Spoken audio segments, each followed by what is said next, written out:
The story of the nickel starts in the first U.S. mint founded in 1792, which produced these 5-cent pieces along with other coins, including the quarter dime, penny, and a mystery coin we'll get back to later.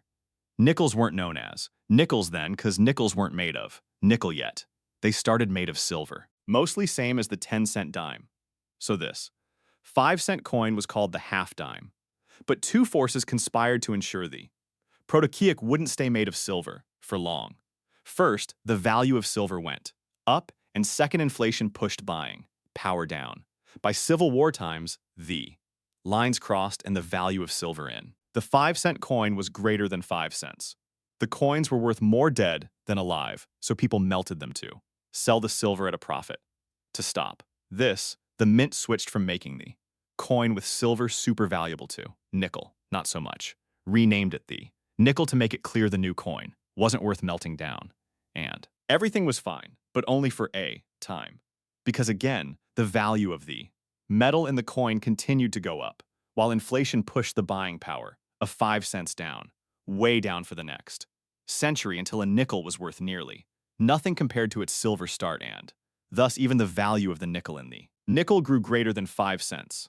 So, again, people melted them down for profit.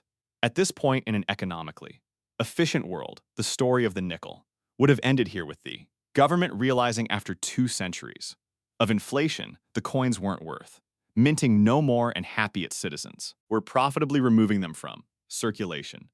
But instead, the government made melting U.S. coins illegal and continued to mint nickels at negative value.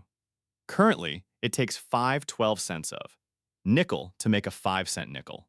Bad enough, but the cost of creating a coin is not just in the metal to mint it, but also in running the mint to print it. The molds, the machines, the manpower, the management. It all adds up to spending 14 cents to make a nickel.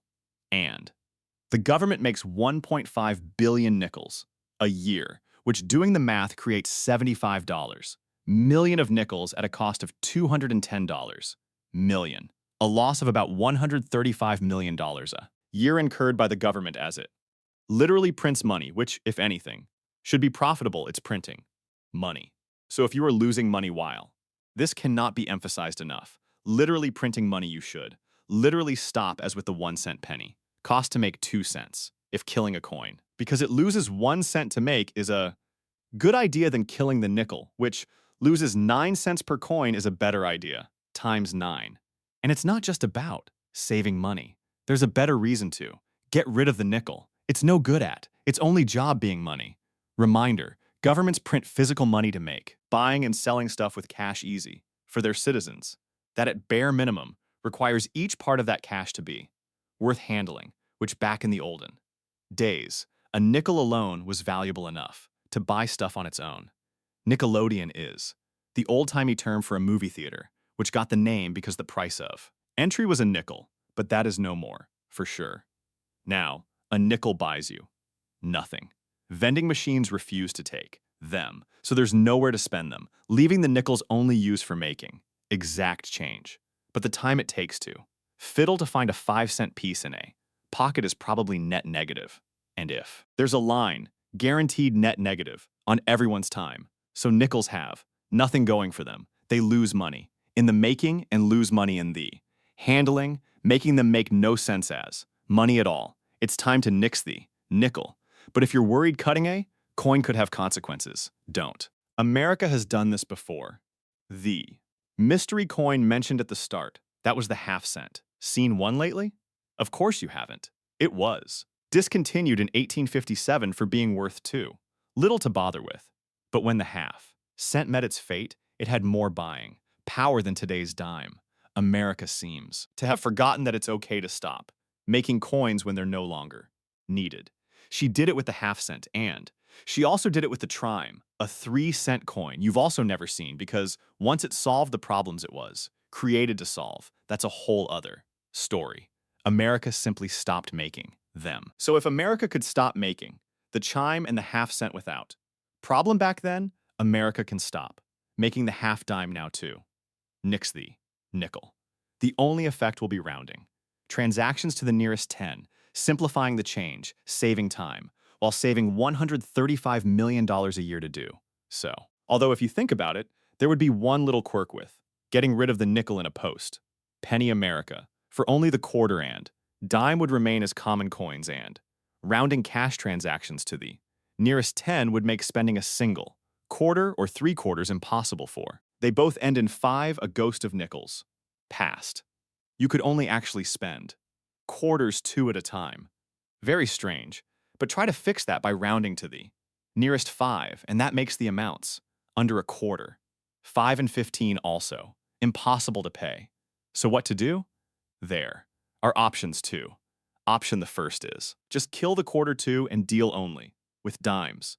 Maybe bring back the half dollar, nearly forgotten now as it's minted in amounts only for new mismatists. With those 2 coins, all change could round to 10. Nice and tidy. But boy, would that be annoying for the half dollar is huge and the dime tiny, almost the smallest coin ever minted, with the exception of the trime from before. Partly killed for its annoying size, not that far off from the dime. So, option the second is to keep the quarter.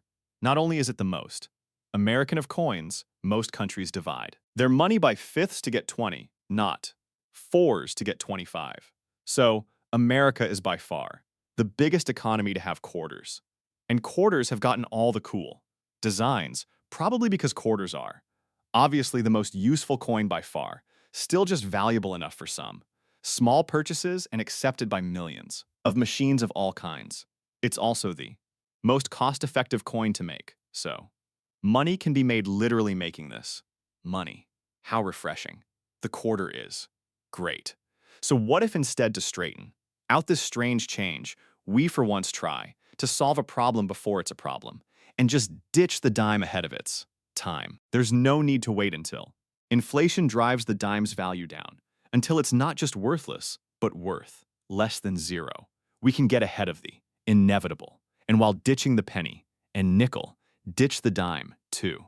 Keep only the quarter and have the world's best, most simple, uniquely American change system. And if your final worry is that rounding to 25 will be too big of a jump, again, back when the penny was first printed, it had more buying power than the quarter does today, at a time when all transactions had to be cash.